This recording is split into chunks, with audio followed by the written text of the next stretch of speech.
Praise the Lord. ஹல்லேலூயா. கர்த்தருடைய வார்த்தைக்கு நேராக எல்லாரும் வேதத்தை எடுத்து எழும்புவோம். ஏசாயா தீர்க்கதரிசன புஸ்தகம் 44வது அதிகாரம் வசனம் 3. ஏசாயா 44 வசனம் 3 சேர்ந்து நம்ம வாசித்து ஜெபிக்கலாம். 44:3 வாசிப்போம். தாகம் உள்ளவன் மேல் தண்ணீரை, வறண்ட நிலத்தின் மேல் ஆறுகளையும் ஊற்றுவேன். உன் சந்ததியின் மேல் என் ஆவியை, உன் சந்தானத்தின் மேல் என் ஆசீர்வாதத்தை ஊற்றுவேன். ஹல்லேலூயா. ஊற்றுகிற தேவன். தாகம் உள்ளவன் மேல் வறண்ட நிலத்தில் ஊற்றுவேன். ஊற்றுகிற தேவன், நம்மில் ஊற்றுகிறவர், நம் சபையில் ஊற்றுகிறவர், நம்முடைய சந்ததியின் மேலே ஊற்றுகிறவர். இந்த தாகமுள்ளவன் மேல் தண்ணீரை ஊற்றுவேன், வறண்ட நிலத்தில் ஆறுகளை ஊற்றுவேன். இந்த ஊற்றுவேன் அப்படிங்கிற வார்த்தைக்கு, அந்த வார்த்தைக்கு உள்ள இருக்கிறதான ஒரு 3 சத்தியங்கள், அதில் ஒன்றோ அல்லது ரெண்டோ நம்ம கவனிக்க போறோம். ஊற்றுவேன் என்ற வார்த்தைக்குள் இருக்கிற சத்தியங்கள். அந்த ஊற்றுவேன் என்பது ஆண்டவர் நமக்கு அந்த வசனத்தின் மூலம் நமக்கு என்ன சொல்ல விரும்புகிறார், நமக்கு எதை கற்றுக் கொடுக்க விரும்புகிறார். 2 குறிப்பை சொல்றேன். அந்த 2 குறிப்பை தியானிச்சு நேரம் இருந்தால் 3வது குறிப்புக்கு போகலாம். ஊற்றுவேன் என்கிற வார்த்தைக்குள் இருக்கிற சத்தியம் நம்பர் 1. முதல் சத்தியம் என்னன்னா, என் கூட சேர்ந்து சொல்லுங்க பார்க்கலாம். நமக்கான உதவி பக்கவாட்டிலிருந்து அல்ல, பரத்திலிருந்து மட்டும்தான் வரும். சொல்ல விருப்பம் இருந்தா இன்னொருக்கா சொல்லலாம். நமக்கான உதவி பக்கவாட்டில் இருந்து அல்ல, பரத்திலிருந்து மட்டும்தான் வரும். அது அத்தனை பேர் அறிக்கை எடுங்க. எனக்கான உதவி பக்கவாட்டில் இருந்து அல்ல, பரத்திலிருந்து மட்டும்தான் வரும். இரண்டாவது சத்தியம், இன்றைய பிரச்சனைக்கு மட்டுமல்ல, எதிர்காலத்துக்குரிய தீர்வையும் சேர்த்து கொடுக்கிறவர். இன்னொருக்கா சொல்றேன். இன்றைய பிரச்சனைக்கு மட்டுமல்ல, எதிர்காலத்துக்குரிய தீர்வையும் சேர்த்து கொடுக்கிறவர். புரிஞ்சிருப்பீங்க நினைக்கிறேன். இப்ப இதை எல்லாரும் சேர்ந்து சொல்லுவோமா? இன்றைய பிரச்சனைக்கு மட்டுமல்ல, எதிர்காலத்துக்குரிய தீர்வையும் சேர்த்து கொடுக்கிறவர். கைதட்டி கர்த்தருக்கு ஸ்தோத்திரம் செலுத்துவோம். நம்பர் 1, நமக்கான உதவி பக்கவாட்டில் இருந்தல்ல, பரத்திலிருந்து மட்டும்தான். பரத்திலிருந்து சொல்றதை விட பரத்திலிருந்து மட்டும்தான் வரும். கவனிங்க. ஆண்டவர் என்ன சொன்னார்? தாகமுள்ளவன் மேல் தண்ணீரை ஊற்றுவேன். உங்க வீட்டுக்கு நான் வாரேன், சிஸ்டர் தாகமா இருக்குன்னு சொல்றேன். நீங்க என்ன செய்வீங்க? தண்ணீர் கொடுப்போம். தாகமா இருக்கிறவனுக்கு நம்ம எல்லாரும் என்ன செய்வோம்? தண்ணீர் கொடுப்போம். பாஸ்டர், நீங்க ஒரு நாளும் கேட்கவே இல்லை பாஸ்டர். தாகமா நம்மகிட்ட ஒருத்தன் வந்து தாகமா இருக்கிறேன்னு சொன்னா அவனுக்கு நம்ம எல்லாரும் என்ன செய்வோம்? தண்ணி நம்ம என்ன செய்வோம்? கொடுப்போம். ஆனா ஆண்டவர்கிட்ட ஒருத்தன் தாகத்தோடு வந்தா கர்த்தர் சொல்றாரு, நான் அவனுக்கு தண்ணி என்ன செய்ய போறதில்ல, கொடுக்க போறதில்ல. அவனுக்கு என்ன செய்ய போற? ஊற்ற போறேன். நான் உங்கள்கிட்ட தண்ணி கேட்டால் நீங்கள் கொடுப்பீங்க. யாராவது வந்து தூக்கி ஊற்றவ போகிறீங்க, இந்தாங்க பாஸ்டர் குடிங்க, பாஸ்டர் ஊற்றவ போகிறீங்க, கொடுப்போம் தான், குடிங்க. குடிங்க பிரதர், குடிங்க சிஸ்டர். தவிச்ச வாய்க்கு என்ன கொடுக்கணும்? குடிங்க. உங்களுக்கு தாகம் வந்தால் குடிச்சுக்கோங்க, தப்பு இல்லை. தவிச்ச வாய்க்கு தண்ணி கொடுக்கணும். கவனிங்க. ஆண்டவர் சொல்றாரு, நீ மனுஷன்கிட்ட போனால் உனக்கு தண்ணி கொடுப்பான். ஆனால் என்கிட்ட வந்தால் நான் தண்ணீர் என்ன செய்வேன்? ஊற்றுவேன். இப்போ இதுக்குள்ள கர்த்தர் எனக்கு என்ன சொல்ல வராருன்னா, கொடுப்பது என்பது வலதுபுறத்திலிருந்து எனக்கு வரலாம், அல்லது இடதுபுறத்திலிருந்து வரலாம், அல்லது முன்புறத்திலிருந்து எனக்கு வரலாம், பின்புறத்திலிருந்து. ஸோ இந்த பூமியில் ஏதோ ஒரு திசையிலிருந்து எனக்கு வரும். மனிதன் எனக்கு செய்வது என்பது அவன் கொடுக்கத்தான் முடியும். மனிதன் எனக்கு கொடுப்பது பக்கவாட்டிலிருந்து எனக்கு வரக்கூடியது. பக்கவாட்டில இருந்து வரக்கூடியது. ஆனா கர்த்தர் தம் ஜனத்தை பார்த்து சொல்லுகிறார், நான் கொடுக்க போகிறதல்ல, நான் என்ன செய்ய போறேன், ஊற்ற போறேன். அப்போ இதுல எனக்கு என்ன சொல்லி கொடுக்கிறார்னா, ஆண்டவர் உனக்கான உதவி பக்கவாட்டில் இருந்து வரப்போகிறதல்ல, ஊற்றுவது என்பது பக்கவாட்டில் நடக்கிற செயல் அல்ல. ஊற்றுவது என்பது எங்க இருந்தா ஊற்ற முடியும் சொல்லுங்க? கரெக்டு தான். எங்க இருந்தா ஊற்ற முடியும்? மேலே இருந்து. சொல்லுங்க, ஊற்றுவது என்பது எங்க இருந்து நிகழக்கூடியது? மறுபடியும் சொல்றேன், ஊற்றுகிற அனுபவம் எங்க இருந்து நிகழக்கூடிய சம்பவம்? மேலே இருந்து. தேவன் தம் ஜனத்தை பார்த்து சொல்லுகிறார், உனக்கான உதவி, உன் குடும்பத்துக்கான உதவி, உன் திருச்சபைக்கான உதவி பக்கவாட்டில் இருந்து வரப்போகிறது இல்ல, பரத்திலிருந்து மட்டும்தான் வரப்போகிறது. உனக்கு உன் குடும்பத்துக்கும் நான் ஆயத்தப்படுத்தியது பக்கவாட்டில் அல்ல, பரத்திலிருந்து மட்டும்தான் வரும். பரத்திலிருந்து மட்டும்தான் வரும்.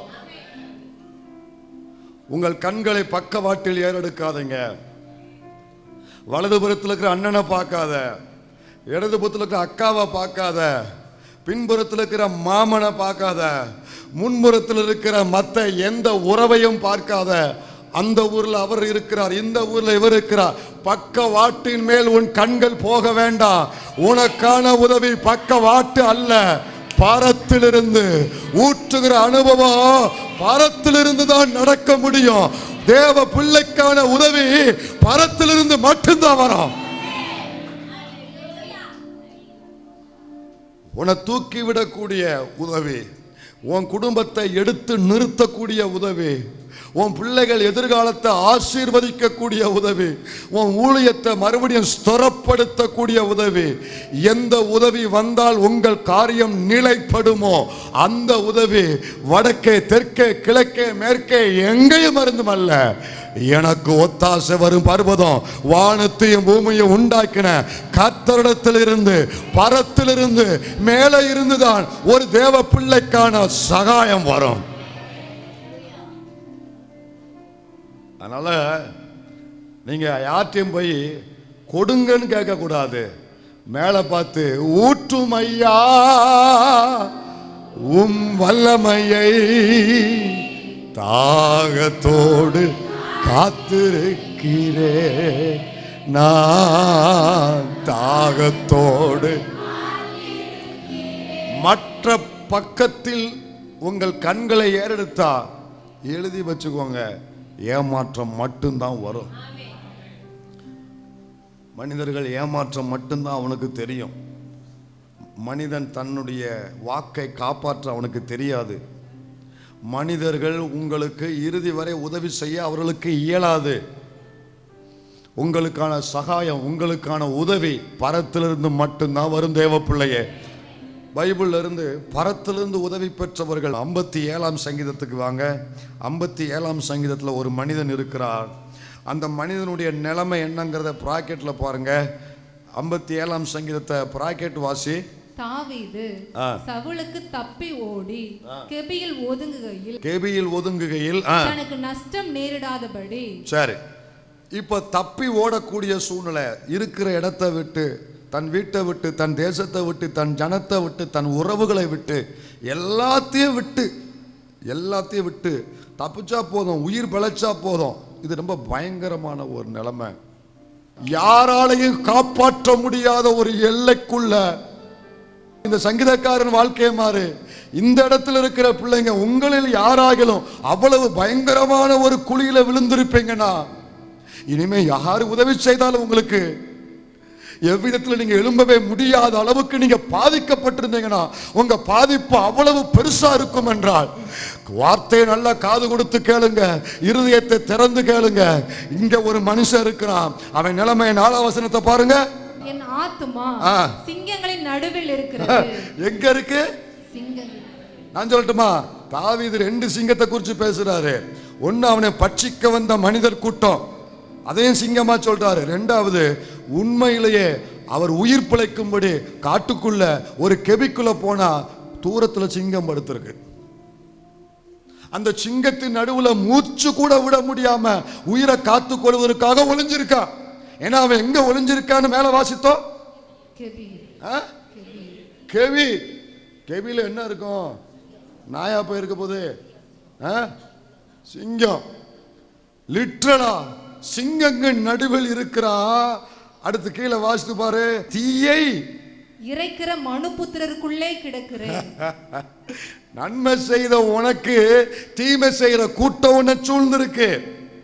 அதான் உன் நிலைமை. அவர்கள் பற்கள் ஈட்டிகளும் அம்புகளும், அவர்கள் நாவு கருக்கான பட்டயமுமா இருக்கு. நிறைய பேர் நினைக்கிறேங்க, எப்படி பாச என் வாழ்க்கை அப்படியே வேதத்துல எழுதி வச்சிருக்காரு.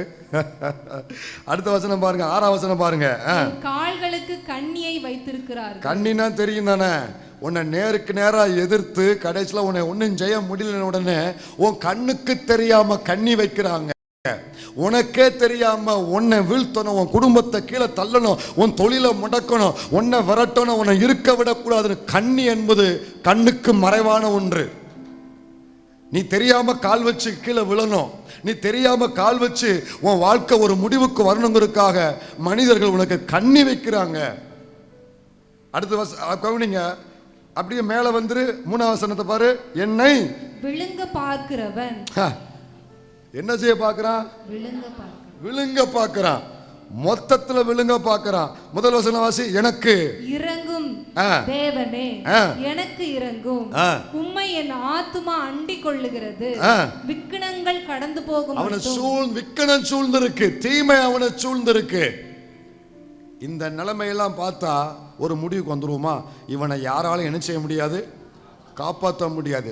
இப்போ இவனுக்கு உதவி செய்யக்கூடிய உதவிகள் இந்த பூமியில எந்த திசையிலிருந்து வரப்போகிறது இல்லை. அதான் உண்மை.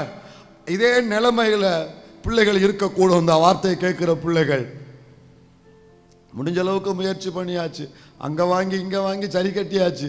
இதுக்கு மேலே எங்கேயும் வாங்கவும் முடியாது. வாங்கினிடமே இன்னும் வழி இல்லாமல் இருக்கு. இதுக்கு மேலே வாங்கிறதுக்கு வழியும் கிடையாது, வாங்கக்கூடிய நிலைமையும் இல்லை, கேட்டாலும் எவனும் தரப்போறதும் இல்லை. இனிமே எந்த ஒரு ஹோப்பும் இல்லை, எந்த வே இல்லை, எந்த வாய்ப்பும் இல்லைன்னு சொல்லி எழும்ப முடியாத ஒரு குழியில விழுந்து கிடக்கிற தேவ பிள்ளையே, என் கர்த்தருக்கு நான் மனதார ஸ்தோத்திரம் பண்ணுகிறேன். ஏன்னா ஆண்டவர் வாக்கு பண்ணிட்டாரு, என் பிள்ளைக்கான உதவி பக்க வாட்டில் இருந்து அல்ல, பரத்திலிருந்து மட்டும்தான் வரும். இந்த வசனங்களை எடுத்து நல்லா கவனிச்சீங்கன்னா, இந்த சிங்கங்கள் நடுவில் இருக்கிற இவனுக்கு உதவி எங்கிருந்து வந்துச்சு நல்லா பாருங்க. 3ஆம் வசனத்தை மறுபடியும் வாசிங்க. என்னை விழுங்க பார்க்கிறவன் என்னை நிந்திக்கையில். கவனிங்க, இப்போ அவன் நிலைமை மோசமா இருக்கு. அவன் மோசமான நிலைமையில் அவனுக்கான உதவி எங்க இருந்து வருது பாருங்க. அவர் பரலோகத்திலிருந்து ஒத்தாசை அனுப்பி என்னை ரட்சிப்பார். தேவன் தமது கிருபையையும் தமது சத்தியத்தையும் அனுப்புவார். ஐயா, பக்கவாட்டில் இருந்தல்ல, பரத்திலிருந்து வந்தாரு கர்த்தர். சிங்கத்தின் நடுவில் இருந்து அவனை தூக்கி விட்டாரு, வெளியே கர்த்தர் கொண்டு வந்தாரு. இந்த ஆலயத்தில் நாம் பிரசங்கிக்கிற இதே தேவன் உலாவி வருகிறதுனால இவன் நிலைமையில இருக்கிற அத்தனை பேரையும் பரத்திலிருந்து வருகிற உதவி உங்களை தூக்கி விடக்கூடும். உங்களுக்கு ரட்சிப்பு உண்டு. நீதிமானுக்கு கர்த்தரால் ஒரு ரட்சிப்பு உண்டு. நம்புற பிள்ளைங்க கர்த்தருக்கு ஸ்தோத்திரம் பண்ணுங்க.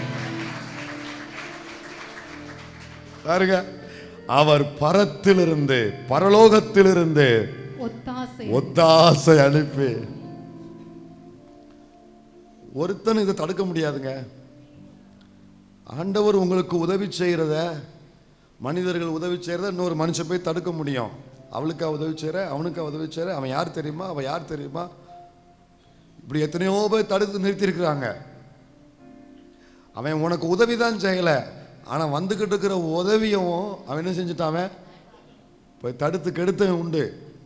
அவனுக்கு இனிமே செய்யாத, அவனை பத்தி உனக்கு தெரியாது, அவளை பத்தி உனக்கு தெரியாது.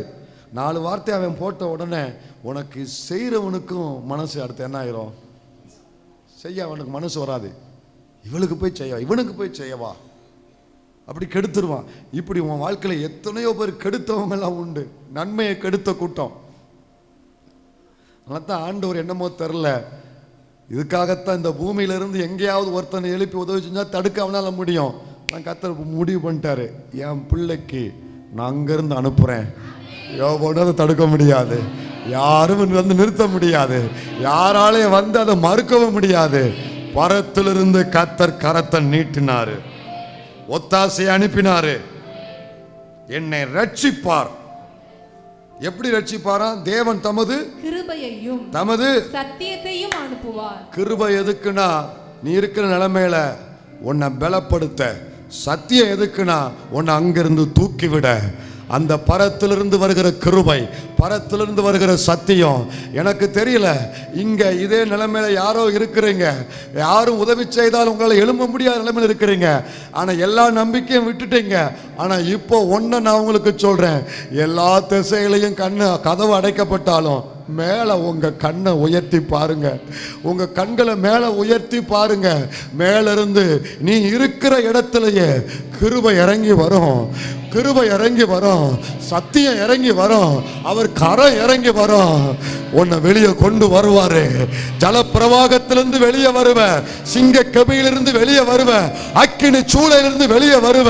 நீ இருக்கிற அந்த அகோர நிலைமையிலிருந்து நீ வெளியே வருவாய், நீ வெளியே வருவாய். அவங்க வேடிக்கை பார்க்கறதுனால கர்த்தர் வேடிக்கை பார்க்க மாட்டாரு. தேவன் வேடிக்கை பார்த்துட்டு போக மாட்டாரு. லூக்கா எழுதின சுவிசேஷம் 22ஆம் அதிகாரம் 43ஆம் வசனம். லூக்கா எழுதின சுவிசேஷம் 22:43 வாசி. அப்பொழுது வானத்திலிருந்து, அதுக்கு முந்தின வசனத்தை வாசி. பிதாவே, உமக்கு சித்தமானால் இந்த பாத்திரம் என்னை விட்டு நீங்கும்படி செய்யும். ஆயினும் என்னுடைய சித்தத்தின்படி அல்ல, உம்முடைய சித்தத்தின்படியே ஆக கடவது என்று. இந்த ஜெபத்தை யார் பண்றா? இயேசு எங்க வச்சு பண்றாரு? ஒளியமலையிலையா? எங்க வச்சு பண்ற? யோர்தான் நதியிலையா? எங்க வச்சு பண்றாரு? ஏதேன் தோட்டத்திலையா? கெத்செமனே தோட்டத்தில் வியாகுலம் நிறைந்தவராக, வேதனையை சுமந்தவராக, இந்த பூமிக்கு பிதா தன்னை அனுப்பின தன்னுடைய நிறைவு திட்டத்தை, அந்த பூரண சித்தத்தை செய்யக்கூடியவராக, சிலுவைக்கு முன்பு போகிறதுக்கு முன்பு கெத்செமனே தோட்டத்தில் வந்து நிற்கிறாரு. அவர் பார்க்கிறாரு, பயங்கரமான ஒரு மரண குழிக்கு அவர் தள்ளப்பட போகிறாரு. மிகப்பெரிய ஒரு பாடுகளின் பாதையில ஊடுருவி கடந்து போக போறாரு. இப்ப இந்த பாதையை பார்த்துட்டு பிதா இயேசு ஒரு முடிவெடுத்தாரு. தனக்கு முன்பு வைக்கப்பட்டிருக்கிற இந்த அவமானம், இந்த நிந்தனை, இந்த பாடுகளை கடந்து போகணும்னா இப்போ இருக்கிற பலன் போதாது, எனவே மீண்டும் பலப்பட்டாதான் போக முடியும்னு சொல்லி இந்த பாதைக்குள்ள போகிறதுக்கு அவர் என்ன செய்றாருன்னா, பலப்படும்படி கெத்செமனே தோட்டத்துக்கு போறாரு. வியாகுலத்தோடு ஜெபிக்கிறாரு, வியாகுலத்தோடு ஜெபிக்கிறாரு. ஜெபித்து அவர் என்ன பண்ணாருன்னா, சீசர்கள் இப்போ ஒன்று லெஃப்ட் ஆயிட்டு ஒருத்தன் போயிட்டான். மீதி எத்தனை பேர் இருக்காங்க? 11 பேர் இருக்கிறாங்க. 11 பேர்லையே 8 பேரை கேட்டுக்கு வெளியே விட்டாரு. இல்லை, இங்கேருந்து நீங்கள் ஜெபம் பண்ணுங்கடா, எனக்காக ஜெபம் பண்ணுங்களேன், இவ்வளோ நாள் சாப்பிட்டீங்களே, அற்புதம் பார்த்தீங்களே, இப்போ ஜெபம் பண்ணுங்கண்ணா. ஏன்னா இப்போ இயேசுவுக்கு எது தேவைப்படுது? ஜெபம் தேவைப்படுகிறது. அவருக்கே ஜெபம் தேவைப்பட்டா. பச்சை மரத்துக்கு அத்தனை பாடுகளோ, இந்த பட்ட மரத்துக்கு எத்தனை பாடுகளோ. இயேசுவே இயேசுவே, நான் பட்ட மரம், துளிர் விட்ட மரம், காஞ்ச மரம். உபத்திரவத்தின் பாதைய ஜெப உதவி இல்லாம கடந்து போக முடியாது, ஞாபகம் வச்சுக்கோங்க. உடனே இயேசு கூப்பிட்டாரு 3 பேரை உள்ள, நீங்க இங்க ஜெபம் பண்ணுங்க, நீங்க அங்க ஜெபம் பண்ணுங்க. அவங்கள ஜெபம் பண்ண விட்டுட்டு அவர் போய் மிகுந்த வியாகுலத்தோடு ஜெபம் பண்றாரு. எனக்கு என்ன ஒரு பெரிய வேதனைனா, இயேசு இந்த வியாகுலத்தின் பாதையில போகும் பொழுது அவர் கூட யாருமே இல்லை. அப்பம் சாப்பிட்டவங்க இல்லை, அற்புதம் பார்த்தவங்க இல்லை, நன்மையை சுகம் வாங்கினவங்க யாருமே இல்லை. 11 பேர் மிஞ்சி போய் இருந்தாங்க. அதுல 3 பேரை ஜெப வீரர்கள் நினைச்சு உள்ள கூட்டு வந்தாரு. யாரு? பேதுரு, யோவான், யாக்கோபு. இவனுங்கெல்லாம் யாரு? ஜெப வீரர்கள். ஜெப வீரர்கள் அப்படின்னு நினைச்சு கூட்டு வந்தாரு. ஆனா என்ன பண்ணிக்கிட்டு இருந்தாங்க? ஜெப வீரர்கள் இப்ப என்ன பண்றாங்க? 8 பேர் கேட்டுக்கு வெளியே தூங்கினா, 3 பேர் கேட்டுக்கு உள்ள தூங்கினா, அவ்வளவுதான் வித்தியாசம். எப்படியோ எல்லா பேரும் தூங்கத்தான் செஞ்சாங்க. இந்த சூழ்நிலையில இயேசுவுக்காக கூட நின்று அவருக்கு சப்போர்ட் பண்றதுக்கு யாரும் இல்லை, ஜெபிக்கிறது கூட யாரும் இல்லைங்க. ஈவன் சீசர்கள் கூட அவர்களுக்காக ஜெபிக்கிறதுக்கு இப்ப ஆயத்தமா இல்லை. ஒன்று சொல்லட்டுமா, நம்ம போகிற பாதையில, நம்ம போகிற வியாகுல பாதை இருக்க, அற்புதத்தின் பாதையில எல்லாரும் வருவாங்க, ஆசீர்வாதத்தின் பாதையில எல்லாரும் வருவாங்க. ஆனா வியாகுலப்படுகிற ஒரு பாதை இருக்கு பாருங்க, அதுல கூட வர யாரும் ஆயத்தமா இல்லை. இயேசு போன இந்த சிலுவையின் பாதையில கூட வருவதற்கு யாரும் ஆயத்தமா இல்லை. நீங்க ஆசீர்வாதமா இருக்கும்போது திரள் கூட்டம் உங்க கூட கூப்பிடாமையே வருவாங்க. தானா சேர்ந்த கூட்டம் மாதிரி கூப்பிடாம வந்து சேருவாங்க. ஆனா நீங்க ஒண்ணுமே இல்லாம வியாகுலப்பட்டு கெச்சமனை அனுபவத்துக்கு நீங்க போகும் பொழுது ஒருவரும் கூட இருக்க மாட்டாங்க. ஐயா, நேசித்தவர்கள் இருக்க மாட்டாங்க, நீங்க நேசம் வச்சவங்களும் இருக்க மாட்டாங்க. தனியாகத்தான் சில பாதையை கடந்து போக முடியும். தேவ பிள்ளையே, மறுபடியும் சொல்றேன், சில பாதையை தனியாத்தான் நம்ம கடந்து போக வேண்டியது இருக்கும். இப்ப இயேசு இந்த நிலைமையில இருக்கிறாரு. ரத்தத்தின் துளிகள், அந்த வேர்வையின் துளிகள் ரத்தத்தை போல வெடித்து வெளியே வருது. வெயின் வெடிக்குங்க, நரம்பு வெடிச்சு ரத்தம் வெளியே வரக்கூடிய அளவுக்கு அவர் வேதனை அதிகம். இந்த நேரத்தில் அவர் கூட யாரும் இல்லை. ஆனா வசனம் என்ன சொல்ல தெரியுமா? வார்த்தை என்ன சொல்ல தெரியுமா? 43 வசனம் வாசி.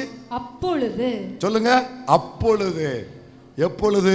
வியாகுலப்படும் பொழுது, வேதனைப்படும் பொழுது, நீங்க கண்ணீரின் பள்ளத்தாக்கை உருவ கடக்கும் பொழுது, அப்பொழுது வானத்திலிருந்து ஒரு தூதன் தோன்றி அவரை பலப்படுத்தினார். கை உயர்த்தி என்னோடு கர்த்தரை ஸ்தோத்திரம் பண்ணுங்க. நமக்கான உதவி பக்கவாட்டில் இருந்தல்ல, பரத்திலிருந்து மட்டும்தான். வியாகுலத்தின் பாதையில இயேசுவானவர் போகும் பொழுது அவரை பலப்படுத்தும்படி பக்கவாட்டில் யாரும் அல்ல, பரத்திலிருந்து பிதா தூதனை அனுப்பினாரு. பரத்திலிருந்து பிதா தூதனை அனுப்பிய தன் குமாரனை பலப்படுத்தினாரு. இருக்கிற பாதையை கடந்து போவதற்கு, செய்ய வேண்டிய வேலையை நிறைவேற்றுவதற்கு அவருக்கான பலன் பரத்திலிருந்து வந்தது. வாழ்க்கையில் பெரும்பகுதி சவால்களை சந்தித்து, போராட்டங்களை சந்தித்து, பலத்தை செலவழித்து, இப்போ இருக்கிற நிலைமை, மீதி இருக்கிற வாழ்க்கையை கடக்க முடியாதபடி பலவீனப்பட்டு சோர்ந்து, ஒரு பக்கம் வயசாயிருச்சு, இன்னொரு பக்கம் சரீரம் பலவீனப்பட்டுருச்சு. இதுக்கு மேலே என் வாழ்க்கையை வாழ்றதுக்கோ, பிள்ளை குட்டியை காப்பாற்றுறதுக்கோ, குடும்பத்தை நடத்துவதற்கோ என்கிட்ட பலன் இல்லையே அப்படின்னு சொல்லி வியாகுலத்தின் பாதையில் இந்த ஆராதனையில் யாராகிலும் கடந்து போய் கொண்டிருப்பீங்கன்னா, இந்த வியாகுலத்தின் பாதையில உங்களோடு கூட இருந்து உங்களுக்கு ஆதரிக்கவோ ஆறுதல் சொல்லவோ ஒருவரும் இல்லாத ஒரு பாதையை ஊடுருவி போவேங்கன்னா தைரியமா இருங்க. என்னால கூட நீங்க போற பாதையில கூட வர முடியாது. ஆனா நான் பரிசுகிற என்னுடைய ஆண்டவர் உனக்கான உதவிய பக்கவாட்டில் இருந்து அல்ல, பரத்திலிருந்து அனுப்புவாரு. உன்னை பலப்படுத்துகிற ஒரு தூதன் பரத்திலிருந்து வருவாரு. உனக்கான உதவி, உனக்கான பலன் பரத்திலிருந்து வரும். தாயே, வரும் தகப்பனே, பரத்திலிருந்து வரும். நம்புற பிள்ளைங்க கையை உயர்த்தி கர்த்தரை ஸ்தோத்திரம் பண்ணுங்க.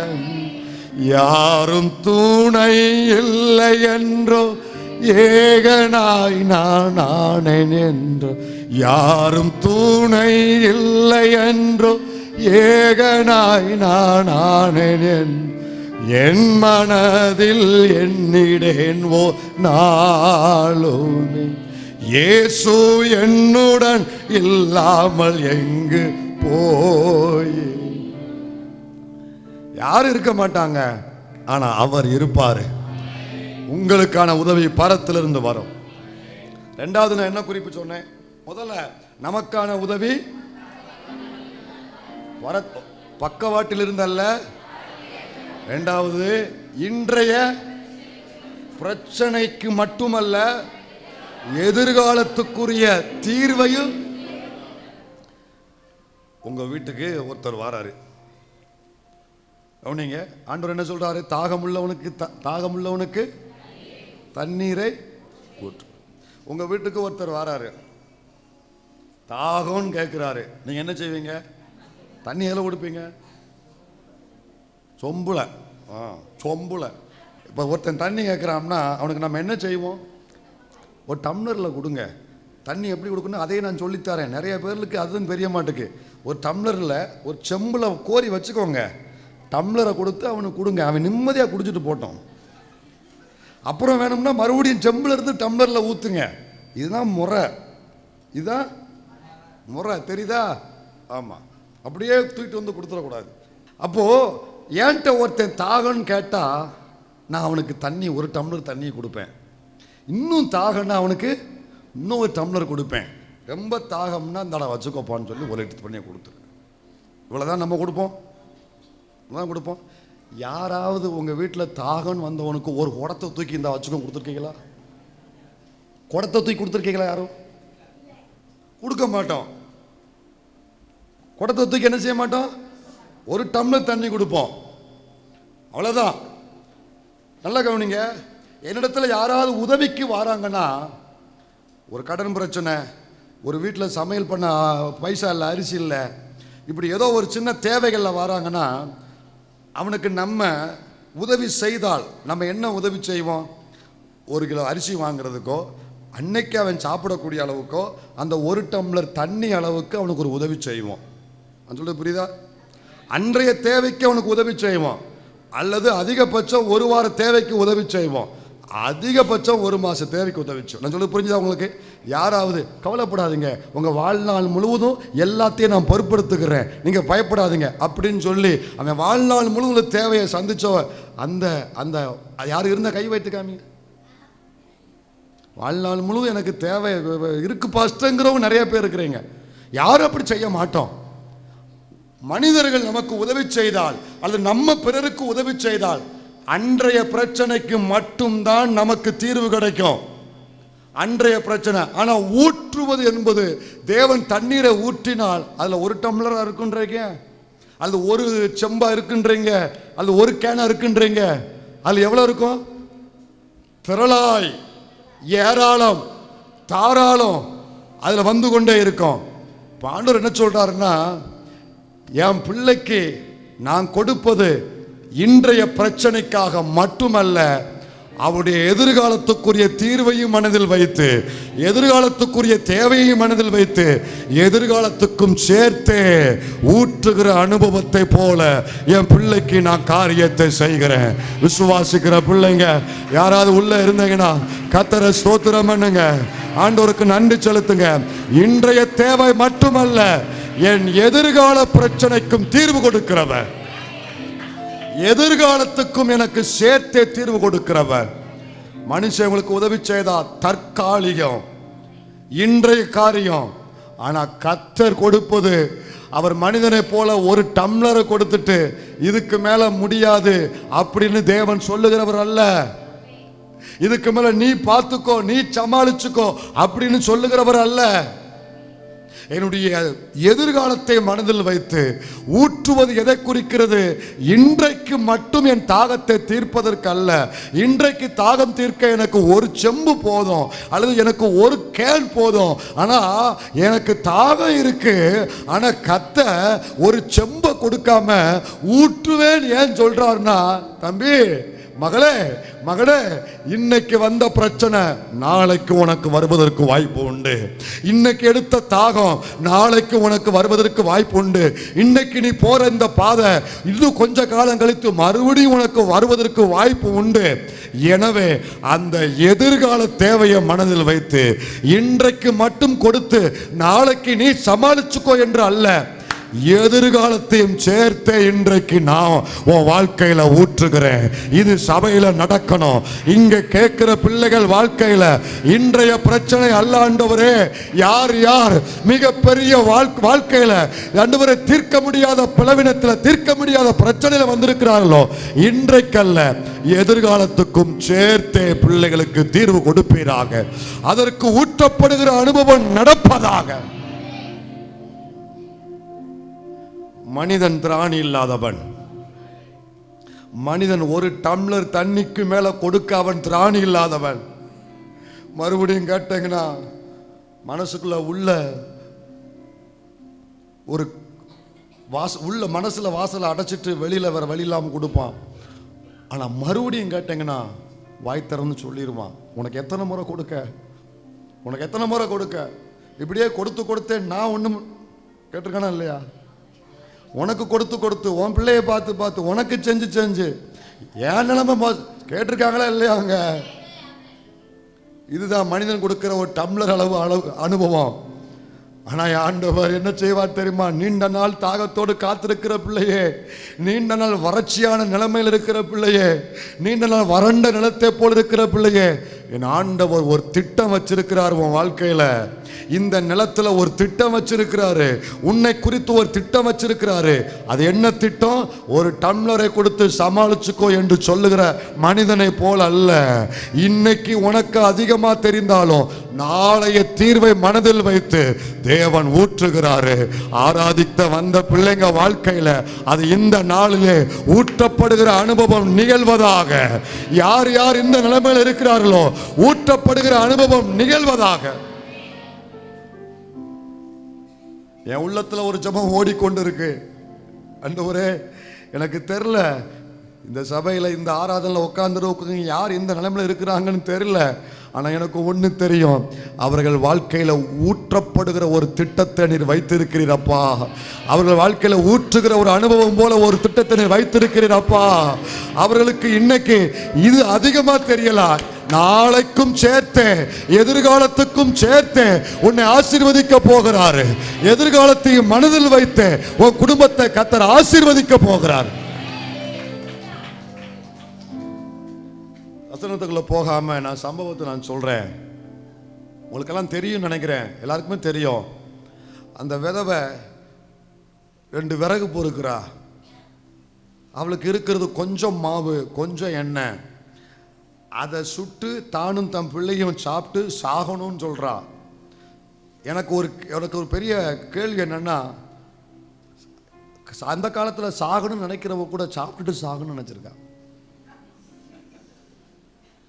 ஆண்டவரே, புரிஞ்ச 50 பேருக்காக ஸ்தோத்திரம்.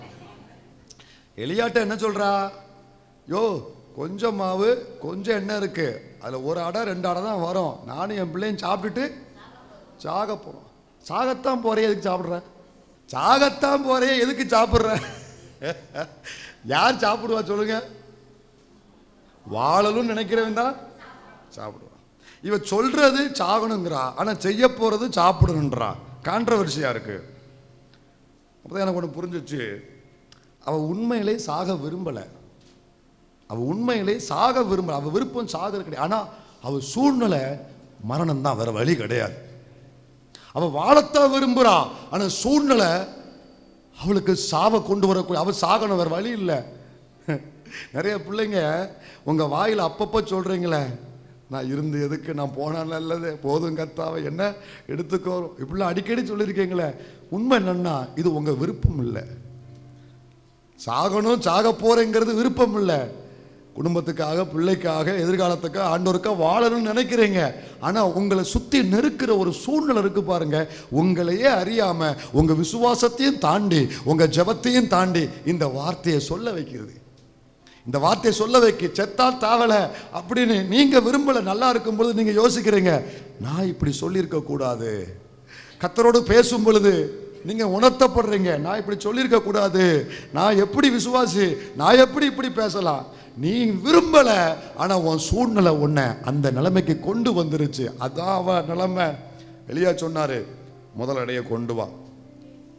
எல்லாருக்கும் ஒரு கேள்வி, ஆண்டவர் இவ்வளவு கடினமா இருப்பாரா? சாக போறங்கிறவட்ட போய் அவட்ட புடுங்கிறாரே எலியா, இவ்வளவு ஊழியக்காரன் இவ்வளவு கடுமையா இருப்பாரா? எனக்கு ஆண்டவர் ஒன்ன கற்றுக் கொடுத்தாரு. அப்படி நினைக்காத, இவளை வச்சு தலைமுறைக்கு கர்த்தர் ஒரு செய்தியை சொல்ல விரும்புகிறாரு. இவ மூலம் இந்த உலகத்துக்கு ஒரு செய்தியை சொல்ல விரும்புகிறாரு. நீ இருக்கிற நிலைமையில கர்த்தர் உன்னிடத்துல சில தீர்மானத்துக்கு நேரா உன்னை கொண்டு வராருன்னா, நானே சாகிற நிலைமையில இருக்கிற என்ன போய் எதுக்கு ஆண்டவரை இதை செய்ய சொல்றீங்க? நல்லா புரிஞ்சுக்கோ, இந்த ஊர்ல எவ்வளவு பேர் இருக்கிறாங்க, உன்னை மட்டும் ஏன் தேடி வந்தாருன்னா, உன்னை கொண்டு சந்ததிகளுக்கு ஒரு செய்தியை கர்த்தர் சொல்ல விரும்புகிறாரு. ஓ மூல தலைமுறைகளுக்கு ஒரு செய்தியை தேவன் சொல்ல விரும்புகிறாரு. நான் கேட்குறேன், அவள் விறகு பெருக்கும் பொழுது நினச்சி பார்த்துருப்பாளா, இந்த பைபிளில் நம்ம வருவோம், இந்த தலைமுறைக்கு நம்மளை பிரசங்கம் பண்ணுவாங்க. 2025 இந்த பிப்ரவரி மாதத்தில் இந்த 9ஆம் தேதியில் இந்த சத்தியமுழக்க சபையில் இந்த 9:30 மணிக்கு இந்த ஸ்டீவன் இவர் என்ன பிரசங்கம் பண்ணுவார். இந்த ஒரு கூட்டம் உற்சாகமா, ஒரு கூட்டம் ஒரு மாதிரியா முடிச்சுக்கிட்டு கேட்பாங்கன்னு சொல்லி அவன் நினைச்சிருப்பாளா? நீங்க எதிர்பாராத சில காரியத்தில் கர்த்தர் உங்களை நடத்துகிறாருன்னா, நீங்கள் எதிர்பாராத ஒரு திட்டத்தை தேவன் உங்கள் வாழ்க்கையில வச்சிருக்கிறாரு. கொண்டு வந்து கொடுத்தா என்ன சொல்லப்பட்டது தெரியுமா? என்ன சொல்லப்பட்டது தெரியுமா? 16 வாசி. கர்த்தர் எலியாவை கொண்டு சொன்ன வார்த்தையின்படியே பானையிலே ஒரு நிமிஷம் கவனிங்க. கர்த்தர் என்ன சொன்னாரு? இன்றைய பிரச்சனைக்கு மட்டுமல்ல, எதிர்காலத்துக்குரிய தீர்வையும் இப்ப நானா இருந்தா என்ன செஞ்சிருப்பேன்? அவட்ட இருந்து அப்பத்தை வாங்கி ஜெபம் பண்ணி அதுல ₹1 நான் சாப்பிட்டுட்டு மீதியை, என்ன மனச்சாட்சி இருக்குல்ல, மீதியை இந்தாம்மா நீயும் உன் பிள்ளையும் சாப்பிட்டுக்கோமா. நான் போனா அன்னைக்கு இருக்கிற தீர்வை தான் கொடுக்க முடியும் என்னால். அல்லது என் பாக்கெட்டில் ஒரு ₹50 இருந்துச்சுன்னா, எங்கள் பிச்சைக்காரனை ரோட்டில் பார்க்குறான், அங்கங்கே நிற்கிறான், ஹோட்டலுக்கு போனால் ஹோட்டலில் பே பண்ணணுமோ இல்லையா, வெளியே 4 பேர் இருக்கு, அவனுக்கு பே பண்ணி தான் ஆகணும். புரியல? 4 பேருக்கு ஹோட்டலில் சாப்பிட போனவங்களுக்கு தெரியும். சில ரெஸ்டாரண்ட்டுக்கு சாப்பிட போனால் சாப்பிட்டதுக்கு உள்ளே பே பண்ணணுமோ இல்லையோ, வெளியே வந்தால் இங்கிட்டு 2 பேர் இங்கிட்டு 2 பேர் இருப்பாங்க, அவங்களுக்கு கொடுத்து தான் ஆகணும், ஒரு வழி இல்லை. அவங்களுக்கு எவ்வளோ கொடுப்போம்? ₹5 அல்லது ₹10, மினிமம் ₹10 இல்லையா? ஒரு ₹10 ஒரு டீ, அவனுக்கு அந்த ஒரு நேர தேவையைத்தான் நம்ம சந்திக்க முடியும். கர்த்தர் கவனிங்க, இன்றைய தேவையை மட்டுமல்ல நாளைக்கும் தீர்வு கொடுக்கிறவர். இவன் வாழ்க்கையில் என்ன நடந்துச்சு தெரியுமா? வாசித்து முடி. பானையிலே மா செலவழிந்து போகவும் இல்லை, கலசத்தின் எண்ணெய் குறைந்து போகவும் இல்லை. அவளும் அவன் வீட்டாரும் சாப்பிட்டாங்கன்னு இருக்குல்ல. அதுக்கு முன்னாடி 15 அவள் போய் எலியாவின் சொற்படி செய்தாள். கவனிங்க, எலியாவின் சொற்படி செய்தாள். அவளும் இவனும் அவள் வீட்டாரும் அவள் குடும்பமே, முழு குடும்பம் அந்த அற்புதத்தை பார்த்து. கவனி, உன் பஞ்சத்தை பார்த்து தூர போனவன் கர்த்தர் உனக்கு கொடுக்கிற தீர்வை பார்த்து உன் நிழல்ல வந்து உட்காருவான். இவ வீட்டுக்கு போனாத்தான் நம்மளும் பிழைச்சோண்டா. எலியா வரும்போது அவளும் பையன் மட்டும்தான் இருந்தான், அப்படிதானே? நான் தமிழ் தானே பேசுகிறேன். அவளும் பையன் மட்டும்தான் இருந்தான், வேற யாரும் இல்லை. ஆனால் அந்த வசனம் முடியும் பொழுது எப்படி முடியுது? வீட்டுக்கு யாரெல்லாம் வந்துட்டா? போனம்மா, அண்ணன் வந்துட்டான், அக்கா வந்துட்டான், எல்லா பையனும் வந்துட்டான், போனவெல்லாம் வந்துட்டான். ஏன்னா அவனுக்கு ஒரு செய்தி தெரிஞ்சு போச்சு. அவள் வீட்டுக்கு போனா தாண்டா நம்ம பிழைக்க முடியும்.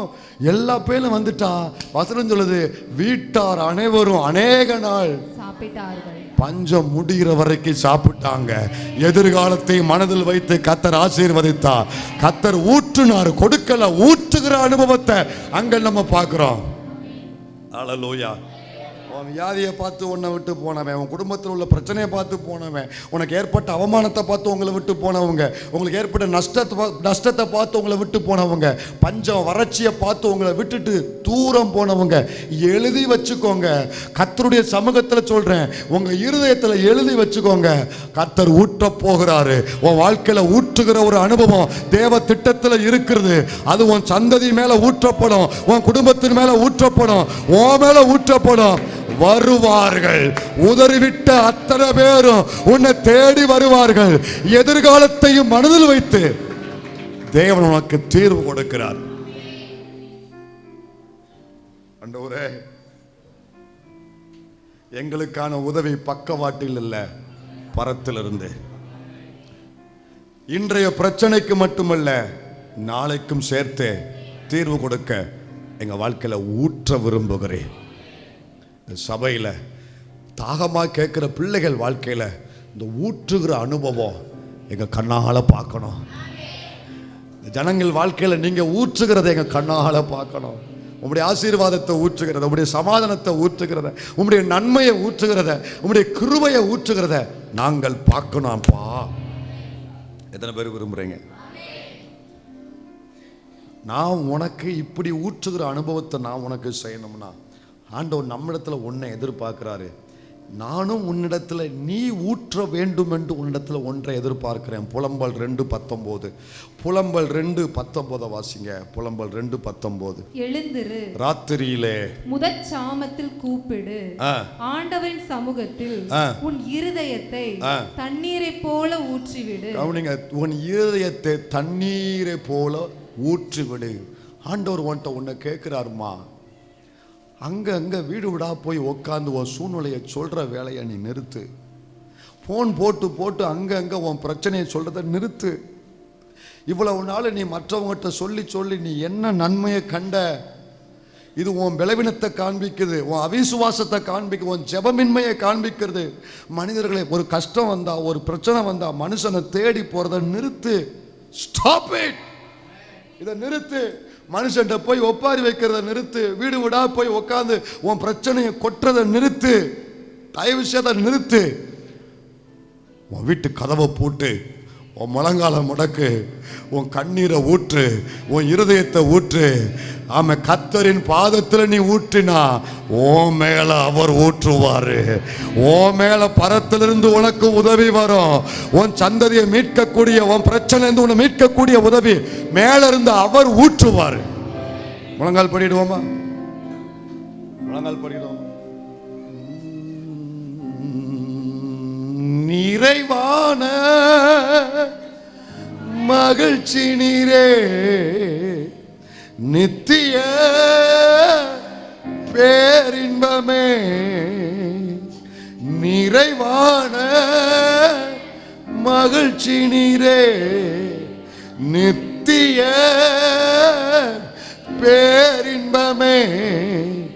ஆராதனை உமக்கே நாளெல்லாம். ஆராதனை உமக்கே நாளெல்லாம். எனக்குரிய பங்கும் நீரே, பரம்பரை சொத்தும் நீரே. எனக்குரிய பரத்திலிருந்து வரும் சொத்தும் நீரே. ஆலோசனை தரும் தகப்பனே, இரவும் பகல் பேசும் தெய்வமே. சொல்லுங்க,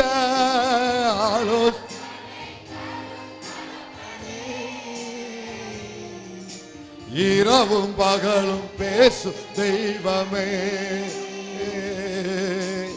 எனக்குரிய பங்கு நீரே, பரம்பரை சொத்து நீரே. எனக்குரிய பங்கு நீரே. எல்லாரும் சேர்ந்து அப்படியே கரங்களை மேலே அசை.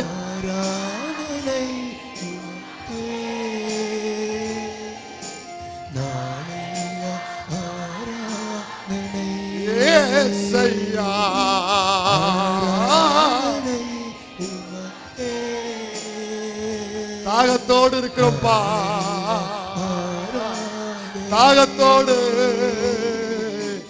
ஆராதனை ஊற்றுங்கப்பா, இந்த பிள்ளைகள் வாழ்க்கையில ஊற்றுங்க ஐயா. இந்த சந்ததி மேல ஊற்றும் ஐயா, இந்த குடும்பத்தின் மேல ஊற்றும் ஐயா. இவர்கள் போராடுகிற வாழ்க்கையில ஒரு தீர்வை கொடுங்கப்பா. எழும்ப முடியாத பிள்ளைங்க வாழ்க்கையில நீர் ஊற்றி இவளை தூக்கி விடுங்கப்பா.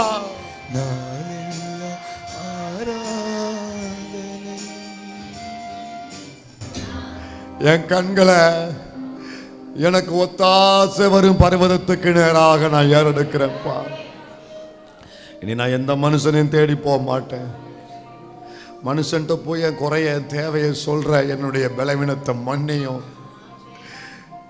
என் முழங்கால முடக்கி வீட்டின் கதவை அடைத்து என் இருதயத்தை உங்கள் சமூகத்தில் ஊற்றும்படி ஒரு தீர்மானம் எடுக்கிறேன். எனக்காகவும் என்னை சுற்றி இருக்கிறவங்களுக்காகவும். அந்த வசனத்தில் ஒரு வார்த்தை உண்டு, மூர்ச்சித்து கிடக்கிற பிள்ளைங்கன்னு இருக்கு. தெருவில் கிடக்கிற பிள்ளைங்க, அவன் என்னை விட மோசமான நிலைமையில் இருக்கிற பிள்ளைங்க, சாக கிடக்கிற பிள்ளைங்க உண்டு. எல்லாருக்காகவும் என் இருதயத்தை உங்கள் சமூகத்தில் ஊற்றுகிற ஒரு தீர்மானத்தை நான் எடுக்கிறேன். என் இருதயத்தை கர்த்தரின் பாதத்தில் ஊற்றும் என்கிற ஒரு தீர்மானத்தை எடுக்கிறேன். ஜெபிக்கிற ஒரு தீர்மானத்தை எடுக்கிறேன். இனி மனுஷனை தேடி போக மாட்டேன், யாரையும் தேடி போக மாட்டேன். கர்த்தரை மட்டும் நோக்கி பார்க்க, உம்முடைய சமூகத்தில் முழங்கால் பட்டு என் இருதயத்தை ஊற்ற. யாரெல்லாம் இப்போ தீர்மானம் எடுக்கிறாங்களோ, யாரெல்லாம் இப்போ இந்த வார்த்தைக்கு தங்களை ஒப்பு கொடுக்கிறாங்களோ, அப்பா அவங்க வாழ்க்கையில் இந்த அனுபவத்தை பார்க்க வைப்பீராக. பரத்திலிருந்து அவர்களுக்கான ஆண்டவரை உதவி வருவதை பார்க்க வைப்பீராக. எல்லா வாசலும் அடைக்கப்பட்ட நிலைமையில, இனி வாய்ப்பு இல்லாத நிலைமையில் இருக்கிற பிள்ளைகளுக்கு பரத்திலிருந்து இந்த வாரத்தில் யாராகிலும் இதுக்கு மேலே தாமதிக்க முடியாதுங்கிற ஒரு டெட்டு எண்டில் யாரெல்லாம் இந்த ஆராதனையில் வந்து உட்கார்ந்துருக்கிறாங்களோ, யாராச்சும் சில பிள்ளைங்க டெட்டு எண்டில் வந்து நிற்கிறீங்க. இந்த வாரத்துக்குள்ள இது நடந்தாதான் நான் பிழைச்சேன், என் குடும்பம் பிழைச்சது. அந்த டெட்டு எண்டு, அந்த மரண விளிம்பில் வந்து நிற்கிறல்ல, உன்னை விட்டுற மாட்டாரு. உன்னை கைவிட்டு அதே மனிதர்கள் முன்பதாக பரத்திலிருந்து கர்த்தர் உன்னை கை தூக்கி எடுப்பாரு. உன் கண்களை அவர் மேல மட்டும் வச்சு பாரு. உங்களுக்கான உதவி மேலிருந்து வரும். ஆசீர்வதிக்கிறேன். மகிமைப்படும். எங்களை தாழ்த்தி வெறுமையாக்குறோம். இயேசுவின் நாமத்தில் பிதாவே.